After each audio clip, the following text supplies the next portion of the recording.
CM Revanth Reddy sir ఈ 2025లో కనీసం ఒక కొత్త చట్టం తీసుకురండి సార్. అదేంటంటే సొంత తల్లిదండ్రులకి అన్నం పెట్టని నా ప్రతి ఒక్క కొడుకుకి గవర్నమెంట్కి సంబంధించినటువంటి పథకాలు ఏవైతే ఉంటాయో అవన్నీ కూడా రద్దు చేయండి sir. Aadhaar card, ration card, pan card, passport ప్రతి ఒక్కటి రద్దు చేయండి సార్ దయచేసి. ఈ 2025లో కనీసం కొంతమంది ప్రజలలోనే మార్పు వస్తుంది.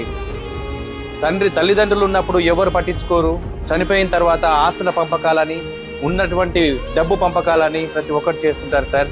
కానీ ఉన్నప్పుడు బుక్కెడు అన్నం పెట్టని కొడుకులు ఎంతో మంది ఉన్నారు సార్.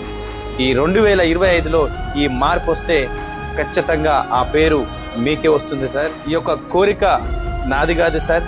చాలా మంది రోడ్ల మీద ఆకలితో అలమటిస్తూ, ఎంతో మంది ఆకలేసినా కూడా కింద పడేసినటువంటి పదార్థాలు తినుకుంటూ, మురికి నీళ్లు తాగుకుంటూ ఎంతో మంది అనాథలు రోడ్ల మీద చనిపోతున్నారు సార్. మరి తల్లిదండ్రులకి బుక్కడు అన్నం పెట్టని ప్రతి ఒక్క కొడుకుకి బుద్ధి రావాలి సార్ ఈ చట్టం ద్వారా. ఫ్రెండ్స్, మీరందరూ కూడా ఖచ్చితంగా ఈ వీడియోని సీఎం రేవంత్ రెడ్డి సార్ వారికి చేరవేయండి. ఈ 2025లో మరి మార్పు రావాలని మాతృదేవోభవ తరఫు నుంచి మేము కోరుకుంటున్నాం సార్. నా ఒక్కని కోరిక కాదు, ఆశ్రమంలో ఉన్నటువంటి